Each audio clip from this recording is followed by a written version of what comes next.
And of course, the next area this takes you into is digital PR. Yeah, so like moving into that world, I actually always really had disdain for the PR world. Coming from SEO, and I actually cut my teeth as a spammer back in the day, as I think a lot of people did. And when I was dealing with these clients and their PR budgets, there'd be interagency meetings a lot of the time. So we would do our little spiel about how we'd changed some metadata and we'd done some keyword research, we'd done an audit, and it was all fine and dandy.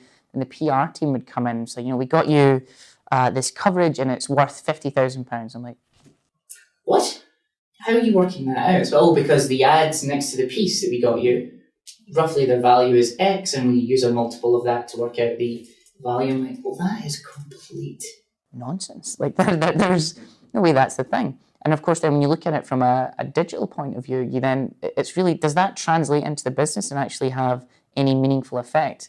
Now, I understand having that brand image there is a big deal, but just purely looking at, let's just look at CPM costs, what you could drive for £50,000 and just ad spend. Absolutely. Does that match? And I appreciate PR is very much organic, so it carries a little bit more. Yeah, but you're making a point that's really important about SEOs thinking about expanding into PR, and that's that their concentration on numbers and analytics is actually helpful. Yeah, exactly. And this is a funny thing, because budgets are continually getting tighter and tighter, so you really need to show the value that you're providing to people.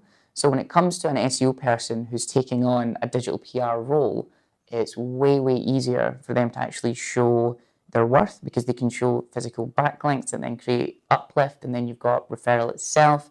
And the interesting thing about digital PR in particular, when we do all the measurements for our clients, a lot of people will report on non-brand generic traffic growth because that's the whole SEO thing, right? But if you actually look at brand growth, that's fascinating to me. So one of the big metrics we have for our clients is, are people Googling your name more over time? Because let's take a step back here and think, if all your generic traffic is growing at a rate of, let's say, 70% year-on-year growth and brand is stagnant, that feels like a signal that you're not a good business. It's strange that you just randomly start ranking for all this stuff and get this traffic, but no one really knows who you are. That doesn't fit. So that's where the digital PR thing comes in, because it stimulates brand search. And also, let's think of brand itself. On the SERP, there's 10 blue links. There's no branding. And I've argued with people about this. Oh, no, it is, because you can see the name. But if you've already had something in, perhaps a newspaper or a magazine or something like that, when it comes time for someone to do that generic search and they see the URL and there's recall of who you are, what do you think happens to your click-through rate? It goes up considerably. Absolutely. And the other beautiful thing there, which I think, again, SEO agencies have the potential to be very good at, is the wave of secondary links. So say you get covered in the FT or in the New York Times or the BBC, that's great in itself. But then people write about you, and when people write about you and comment on it, they also link to you. So you get those secondary links almost for free. So that's one of the big strategies we do at Type A Media. So looking at syndication points.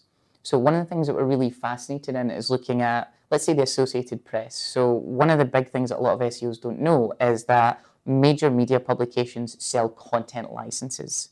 Because we're all, as SEOs, we're like, that sounds like duplicate content, but which it is, but they're not concerned about that. They're concerned about, are we pushing content on our web property to our readership? They're not thinking about Google. And because of that, there's a big, big syndication source for the Associated Press in particular, Business Insider, the BBC, obviously. And what that tends to happen is, one of the things we do is we look at, pull the keyword or pull the titles for the thing you're trying to rank for and pull it out of the Associated Press. So I've now got all the titles related to my product. And then I'm going to go in and I'm going to do a quick site search on that to see where it's been syndicated. And the ones that are syndicated the most, I want to know those journalists. And I want to do that consistently, so I can not only get a map of the journalists that write about my topic, but I've now got a map of the journalists that get syndicated multiple places. If I'm doing outreach and PR, I want as much bang for my buck as possible. I always say point-to-point outreach is a dumb idea, because it's just so slow. Like the best thing you can get from point-to-point outreach is one link. That's literally the best you can get. But if you hit a syndication source, we've seen it 20, 30, 40, it can go completely global and just keep spiraling and spiraling and spiraling. And that's why I honestly think that doing digital PR over traditional link building means, if you do it cleverly, it's a complete no-brainer. Yeah, it's almost like there's going to be a whole new discipline jump up through that area of people who are talented both in SEO and in PR. Yeah, absolutely. And the thing is, SEOs are perfectly positioned to do this. So I'm going to throw some of my staff members under the bus here. So when they first started, I said, oh, hey, we've got 2 lists of journalists. Can you merge them together? There was about 50 in each list. And I went away to make a coffee. And I came back 5 minutes later and I was like, we done? I'm like, no, there's 50 in the list. That's a massive list. I'm like, if you look up, and I'm like, blank face. I'm like, oh, right. And I'd say things like, can you go and see where that journalist has recently been syndicated out to? Or see that story, can you go tell me where you got all the pickup happened for that? And they're like, nope. I was like, can you reverse engineer that campaign? Nope. These are traditional PR people. Speak to an SEO. Hey, can you show me all the people that have linked to that? There you go.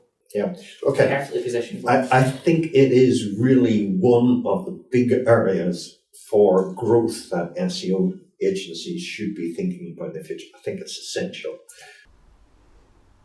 If you've enjoyed this video, please give us a thumbs up. And remember, you can check out our plans and pricing at majestic.com. And if you want to be among the first to see our new material, you know what you got to do. Hit the subscribe button. See you next time.